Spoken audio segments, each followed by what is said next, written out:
Ivan's now going to provide some insight on the first of our two priority topics, and then what I'll do is I'll go through the second one. Yes, thanks, Mary. So the first of our priority areas is non-health related fatalities. This is an area where we're looking to further the evidence base. Even though safer machines and safer workplace related rules have been set up in the past decades, and despite the fact technological advances might have reduced the probability of accidents, there's still a disturbing increase in work-related fatal accidents. Today, injuries and deaths resulting from vehicle crashes during work-related driving, workplace violence, falls, contact with industrial and agricultural machinery, electrical shock, fires and explosions, and many other causes of injury continue to claim lives, damage the physical and psychological health and well-being of individuals, and impact on workers, their families and businesses. It goes without saying that the overall human, social and financial toll around this issue is huge. I also think that it's worth highlighting the global dimension of the issue. Most work-related deaths occur in low and middle income countries in Southeast Asia, the Western Pacific region, and Africa. These regions have the highest proportion of the world's working population, in addition to having a high proportion of workers in risky jobs.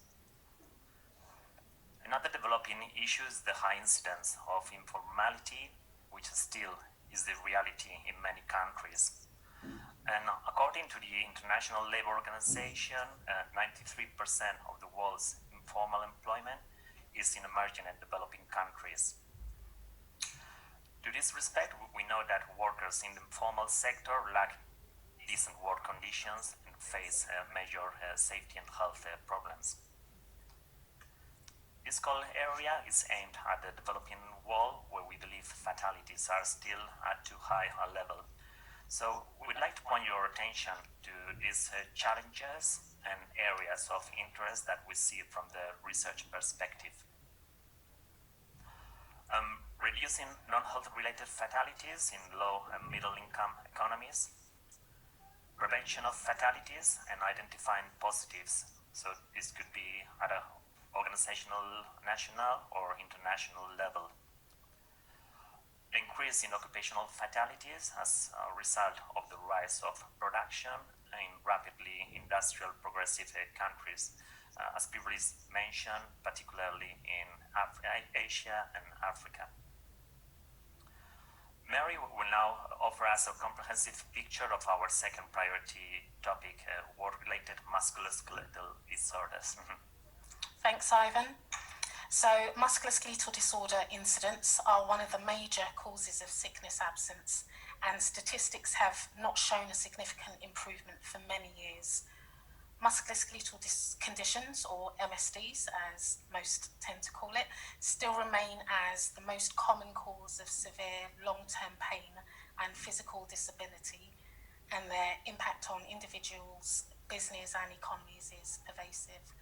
For example, at a European level, these conditions represent an increasingly significant problem for European economies. Lost productivity and sickness absence due to MSDs alone cost the EU approximately 300 billion each year. While the prevalence of musculoskeletal disorders increases with age, we shouldn't forget that younger people are also affected, often during their peak income earning years. Following on from Ivan's comments about the international dimension with non-health related fatalities, it's similar with MSDs. We know that in some countries the statistical data is still weak, and up-to-date and epidemiological data does not exist for many non-industrialized countries and emerging economies. Therefore, the true global burden of musculoskeletal disease is likely to be grossly underestimated. IOSH are seeking to change this stagnation in terms of the burden of MSDs. For example, despite health and safety related laws being in place, many organisations and countries have struggled to reduce MSD injuries among their workforce. Perhaps the causes of this failure to improve include an ageing workforce, the introduction of technology, lifestyle issues, poor mental health, changing work practices, etc. So we would like to bring to your attention some of the areas of particular interest. The use of technology to prevent MSDs. For example, we can see how exoskeletons have been used in different sectors such as assembly lines, healthcare and construction. Research is still needed around technology advancements in organisations that wouldn't necessarily have the resources to invest in technology, such as SMEs. The ageing and lifestyle choices, that is the modern lifestyle and vulnerability to MSDs, so for example changes to core body strength. The changing world of work, so the gig economy jobs and the effect of intense ICT devices.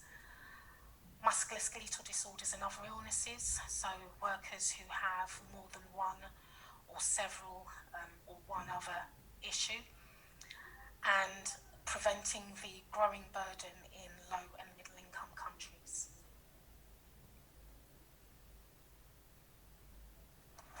Thanks, Mary. We really hope this has been useful in order to clarify on what areas we are most likely to invest our research fund. So to recap, and as you've probably noticed, we've tried to put a deliberate stress on some particular areas that we would like prospective applicants to be mindful of. On the one side, major advances on technologies are on the horizon. We know that artificial intelligence and automation technologies are high on the agenda. Employment patterns and structures are shifting towards the so-called gig economy, where freelance work and the decomposition of tasks might challenge current health and safety paradigms. While the incidence of platform companies is still low, there's a need to look into the occupational safety and health aspect of workers employed in these environments. We do also have other issues that are becoming more and more complex to manage in working environments, such as an increasing aging workforce, the consequences of sedentary behavior and chronic illnesses, as Mary has also mentioned, workplace stress and mental health issues. And we also have different realities and perspectives taking place in low and middle income countries. To this respect, there's a logical relationship between high exposure to risk combined with low levels of health and safety regulations. This issue can place workers in a very vulnerable and precarious situation. I'd now like to familiarise applicants with the documents that have been produced to support the application process and are available from our website. So the guide for research fund applicants is the main document. It provides an overview of IOSH and some general definitions and recommendations on how to complete the application form, and also includes some information on who is eligible to apply. This is one of the common questions that we are asked: am I eligible? So it's worth me touching on our eligibility criteria, because applications will initially go through some sifting, and if the applicant is not eligible, then we won't consider the proposal. The application does need to be submitted by the principal investigator, who must be able to demonstrate that they have successfully delivered relevant, high-quality research outputs that have been published in peer-reviewed journals. We ask the PI, that's the principal investigator, to list up to 6 publications in the application form, and if they and the members of the team can also include other types of publications, then that would be great, because as we mentioned earlier, IOSH are keen to grow our research into practice portfolio so that the findings translate into the workplace and equip our members and stakeholders to make positive changes.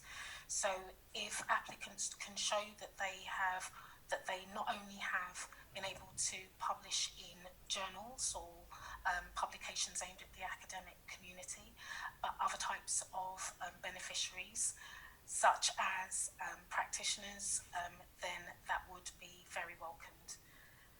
Similarly, if the application is not linked directly to the subject area of the two priority topic areas, then we won't be able to take the application further through the process.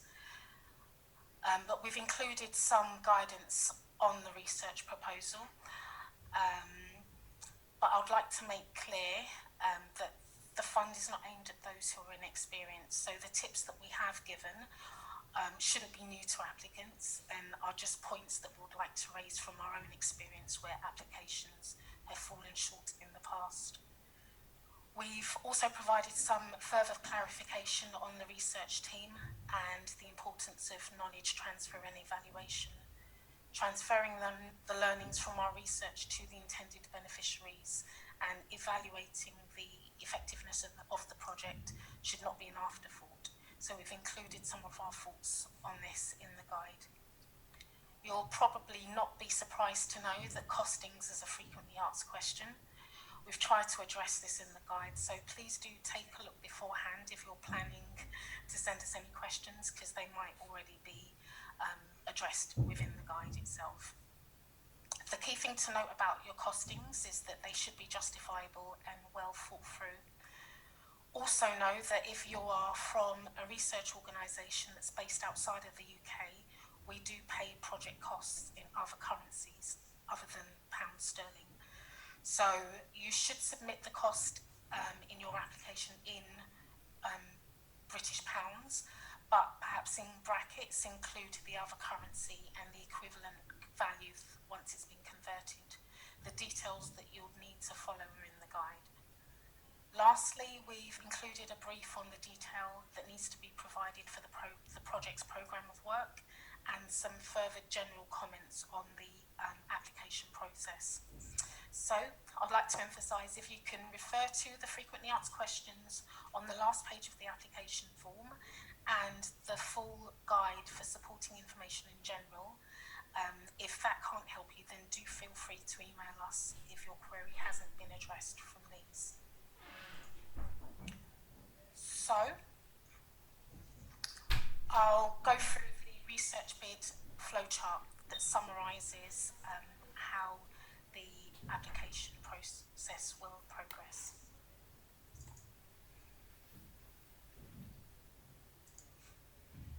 Okay, so I'm really sorry if the image and the different boxes look a bit small at your end, but bear with me and I'll just try and talk through the whole process in a comprehensive way. There will be 7 key steps in our funding process. So applications will initially undergo an internal assessment once we receive the proposals. All applicants will be informed whether their proposal has been shortlisted or declined. Shortlisted applications will go through an independent peer review process. The applications will undergo an internal review then, after that, to consider the assessments that we've received. And based on the assessments, applicants will be informed whether their application has been declined or will be forwarded and considered by our research advisory group.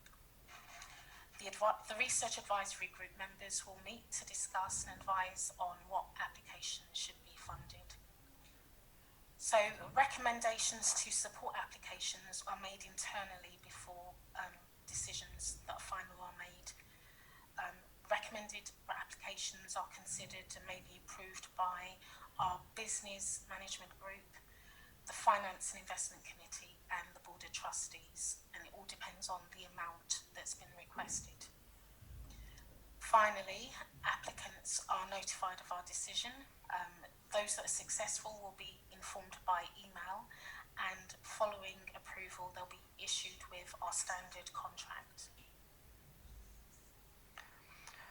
Thanks, Mary, for going into much level of detail of the proper process. I really hope that's been helpful. So before we start drawing this part of the session to a close, here is a reminder of the key dates that applicants need to consider, including estimated timelines. And I know there's already some questions coming to this respect, so we'll try to go through those as well. And you will also be able to access further information from our website. We may be putting additional information in our social media channels, like Twitter or LinkedIn. So please feel free to subscribe to them. We have also been promoting the call for research through our research and non-research related stakeholders. For example, occupational safety and health membership bodies or policy stakeholders. And we have also used some European and international funding platforms to try to reach the more global audience and be as inclusive as possible. So, for example, we can see in the image European platform, EURES-X, has been one of those platforms used for, in this particular case, at a European level. So I'll be first going through some of the questions that are coming from the Q&A option. So probably the first one is UK-based non-health related fatalities have plateaued for the last 10 years. Why could they not be our priority? Good question. It's not that that also is not it's not that it's not an important issue to us. It's just that we have limited funds available, and so we have to prioritise. Yes, we have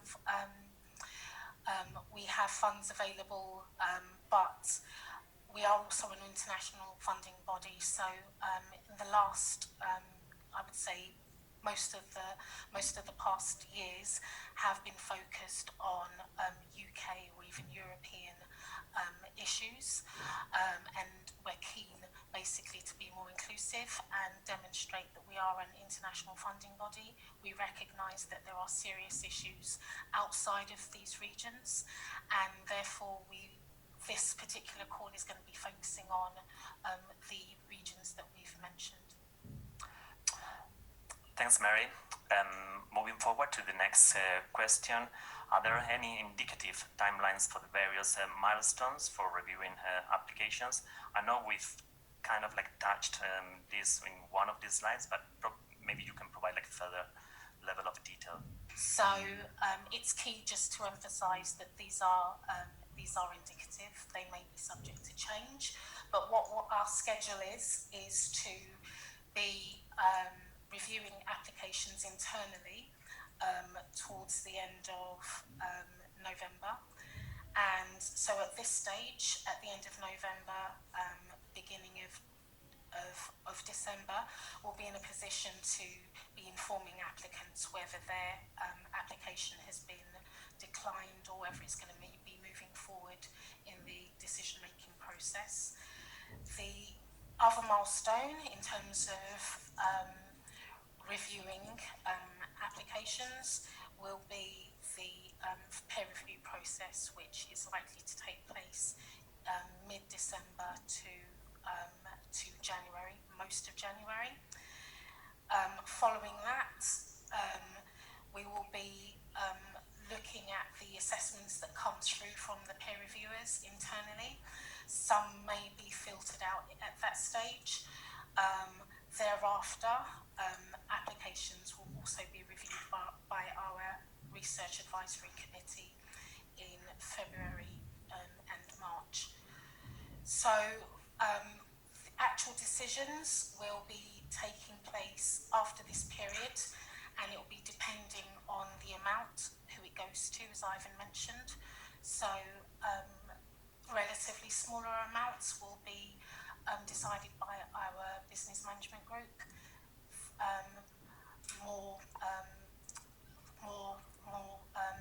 funding that's been requested will go then to the Finance and Investment Committee, and those that are relatively large will go to our Board of Trustees.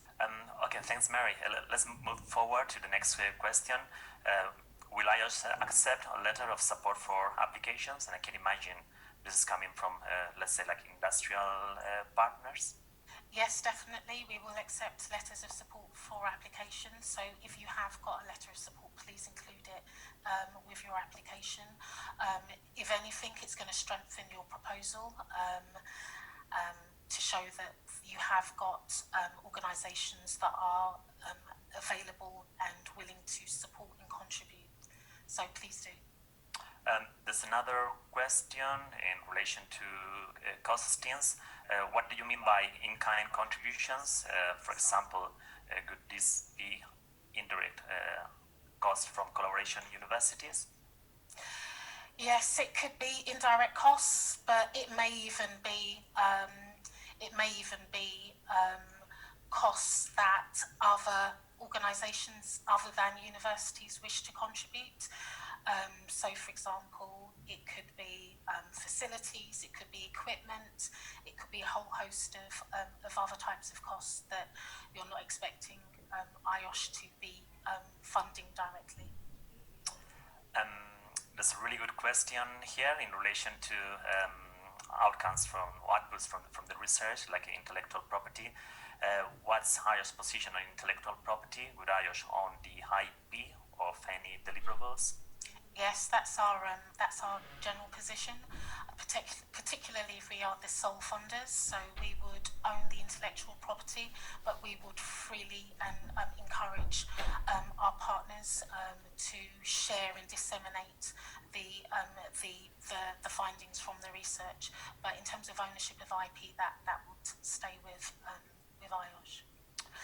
Just to add, if it is a co-funded project, then that would probably be different. So it's more likely to be jointly owned by the two or by the funding organisations. So it would be IOSH as well as the other co-funder. And in relation to co-funding opportunities or collaboration opportunities, there's a question saying, should I get a UK partner? I'm not sure what that means or the context of that. Yeah, I think it's probably related to direct grants being awarded to low and universities or research institutes, probably from like low and middle income countries. Generally speaking, we would welcome partnerships. If there is a partner it could be based in the UK and it actually strengthens the project. So, for example, they have the facilities, they have the expertise, they have the policies in place, then we would say yes, do get a partner that adds strength and helps to ensure that the project is delivered successfully.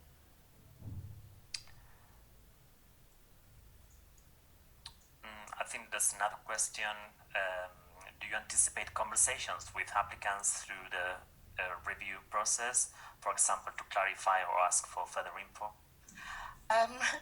Ideally, we would prefer not to be going to and fro. So, for example, we've asked, and we've put this in the guide for applicants not to submit CVs. Hopefully, all the information that we need will be within the application form itself. However, if we do need to get clarity or further information, then we will be contacting applicants through the process. I'm just also going to run some of the questions that are coming through the Zoom webinar chat, and I think there's one in relation to the funding amount available. Yes, so. Okay. In terms of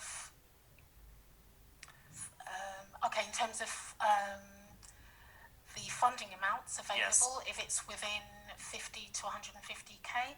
So one of the things that we don't specify is how much is available because yes, we have limited funds, but we don't want to be so dictatorial in terms of how much we're going to spend, because it's based on a case-by-case basis. So typically, in the past, we have funded projects that are between around 130 to around maybe the 200k mark, but obviously it depends also on whether it's a co-funded project.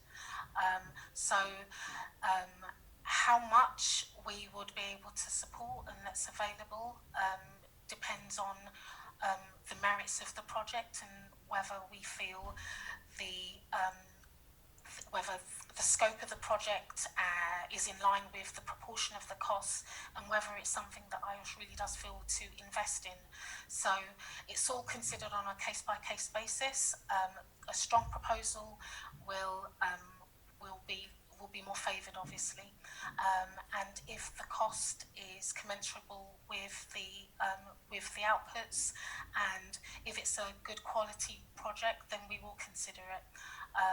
I've kind of mentioned before about partnerships and co-funding. One of the things we do believe in, and I think I've mentioned it in the past, is about being able to have more impact. The greater the scope of the project, the more likely perhaps the impact. Also, it depends on the duration of the project. So depending on the nature of the project and the duration will depend on the cost. So there's a lot of factors to consider in terms of the costings, and that's why we don't specify how much is available for a project. Okay, thanks for that. There's another question about collaboration. How do you value binational collaboration? What would you like to see in such a partnership? So maybe, I don't know if it's worth you going through some of recent examples, or like co-funding examples with other like-minded organizations. Sure. In terms of valuing binational collaboration, we would welcome that. As I mentioned before, we're an international organisation. Issues tends to be similar wherever you are internationally. So if there is an issue and it's an issue that is relevant or specific to the nations that are specified in the application, then it makes sense, if you can, get that collaboration to form one. What would we like to see in such a partnership? I think with partnerships, I would say that you wouldn't just form a partnership for the sake of it, and maybe I'm saying the obvious, but there has to be a reason, it has to be justifiable why that collaboration is in place. So I think it depends on the nature of the research, really, in terms of what type of partnership. I think just generally speaking, partnerships that are formed with industry as well as academia, as well as, for example, professional bodies like ourselves, so that it brings the strength and the different dimensions of the different types of organisations into play. I think, yeah, it's a good thing. So the partnership, I guess the dynamics depends on who you're able to form that partnership with, and also the nature of the research. Thanks, Mary. And I mean, just to build on that, I think we have also had really successful examples of recent collaborations with also like trade unions or consultancies, as well as part of the organizations that you have already mentioned. We do have another question in relation of the duration of the project. So how long should the project be? What could be the most favorable duration to IOSH? Okay, so how long the project should be, I wouldn't be able to tell you that. I think the length of the project needs to be in proportion to what the project is looking to achieve. So, for example, something that is a desk-based review, like a systematic literature review, probably wouldn't take as long as something that is going to be that's going to include field-based research. So the length will depend on the type of project and the methodology that's going to be adopted. I can only give you maybe some examples of duration, the length of duration of projects we funded in the past. They've probably been between, let's just say, 6 months right through to about 2.5 years. Saying that, it all depends on what you're looking to deliver as part of your project. It just needs to be in proportion. Thanks for that. I'm now covering two quick questions, one from the chat and another one from the application. The first one is in relation to the clarification of the role of the principal investigator. This is one particular example. They are looking to conduct a study based in Israel, led by our co-investigator, and the study will be sponsored by the local institution in Israel. However, the PI will be based in the UK. Could this situation be acceptable to IOSH? Right, okay, so I would say that potentially, yep, that would be acceptable to IOSH. As long as, obviously, the PI is able to oversee the project and be able to contribute and oversee and lead and manage. If that can be done remotely, then fine. But it's all about the PI being able to fulfill their role. And if they can fulfill their role as the principal investigator outside of the local institution, then that would be acceptable. I think it just needs to be very clear in the application how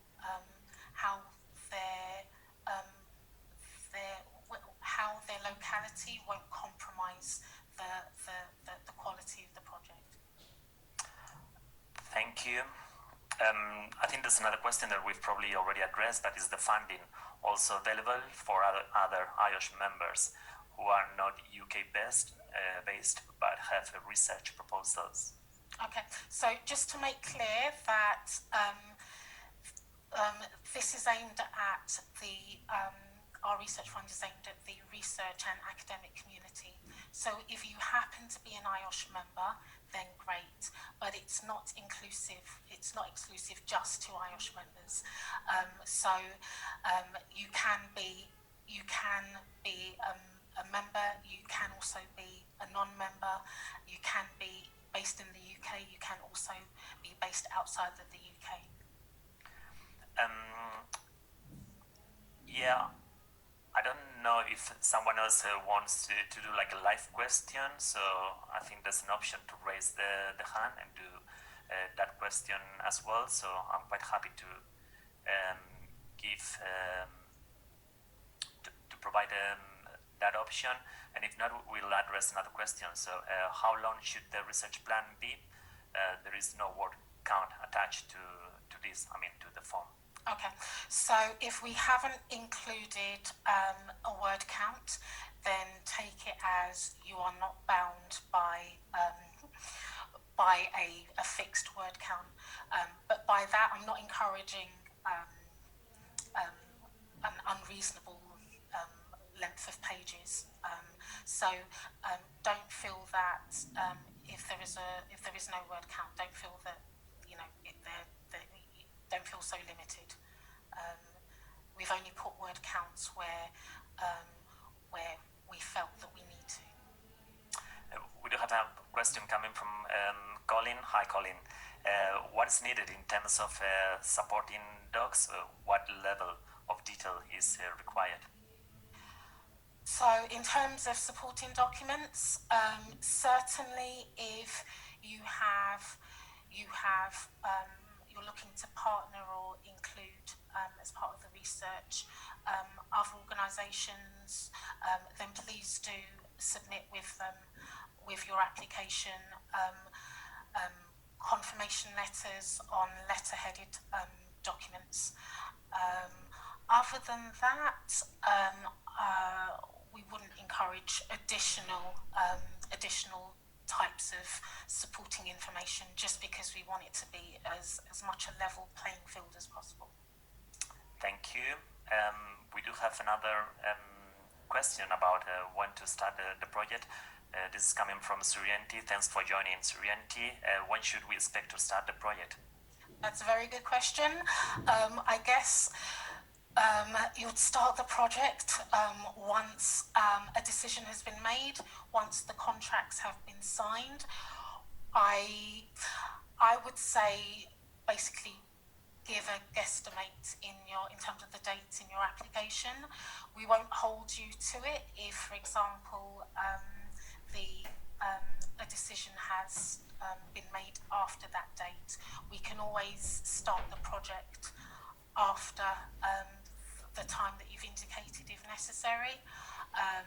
The only thing we won't be able to change is the length of the project. So the start date can be pushed back if needed for practical reasons, but you can't be changing how long you want the project to be unless we've mentioned to you as part of our feedback that it needs to be changed. Thank you. There's a couple of questions coming from both the chat and the Q&A option asking about if the results will be available, if the webinar will be available in our microsite or YouTube channel. Yep, so we've recorded this webinar and we will be emailing those who have participated in the webinar afterwards, and we'll also look to put it on our website for those who haven't been able to participate for some reason.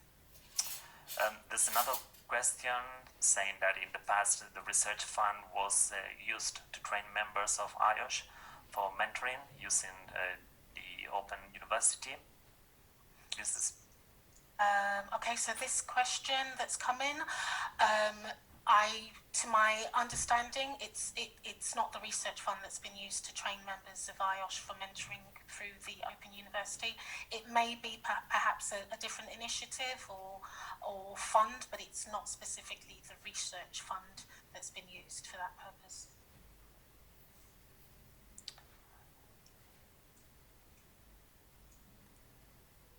Just going through the chat. I think we've probably addressed all the questions coming from the chat, and I'm just going through the Q&A, and I think we've also addressed most of the questions coming from the Q&A.